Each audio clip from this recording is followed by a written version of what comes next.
Pulsar 150 ওই যে number প্লেটের যে লাইটটা থাকে সেই লাইটটা কেটে গেলে কীভাবে আপনাকে পাল্টাতে হবে টোটাল আপনাকে কিন্তু আমি খোলার পরে দেখাচ্ছি, যদি আগে খুলে ফেলেছি। আপনাকে আগে প্রথমে এই যে তলা দিয়ে 6টা নাট থাকবে, তলা দিয়ে খুলতে হবে। চাকাটা খুললে খুব ভালো হয়, কিন্তু চাকা খুলতে গেলে আরও অনেক সময় লেগে যাবে। সেই জন্য একটু অসুবিধা হবে, ফাঁক দিয়ে 6টা নাটটা খুলে দিলে একটু তাড়াতাড়ি হবে, তাহলে কাজটা আরও সুবিধা হবে। তা নাহলে আরও অনেক সময় লেগে যাবে। এই যে পিছনে আমার খোলা হয়ে লাগানো হয়ে গেছে, যদিও আমি তারপরে ভিডিওটা করে দেখাচ্ছি কীভাবে এটা খুলে পুরো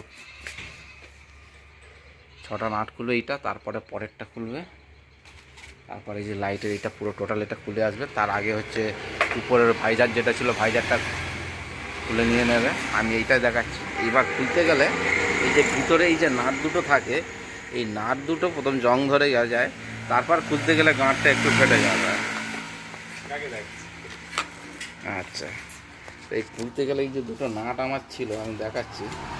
এই নাট দুটো এই যে জং ধরে যা গিয়েছিল, এখান থেকে স্ক্রু দিয়ে তো আর খুলতে পারিনি, আস্তে আস্তে আস্তে কেটে কেটে হচ্ছে একটা হ্যাকশো ব্লেড দিয়ে হচ্ছে ছোটো ছোটো একটু থ্রেড করে করে হাতুড়ি মেরে মেরে, ছেনি হাতুড়ি দিয়ে দিয়ে মেরে মেরে খুলেছি। খোলার পরে যদিও এবার হচ্ছে খুলে এই দুটো নাট খুললেই হচ্ছে পিছনেরটা বেরিয়ে আসবে, এটা খুলে বেরিয়ে আসবে। আসলে একটা ছোটো একটা লাইট থাকে 10 টাকা দাম, কিন্তু ওইটা পাল্টাতে গেলেই হচ্ছে অনেকটা খাটুনি আছে। আমি খোলার পরে এবার হচ্ছে সব স্টিলের নাট এবং স্টিলের ওয়াশার দিয়ে দিয়েছি, দেখা যাচ্ছে নিশ্চয়ই। এই যে এটা স্টিলের নাট, স্টিলের ওয়াশার আছে, ম্যাগনেটে ধরবো না।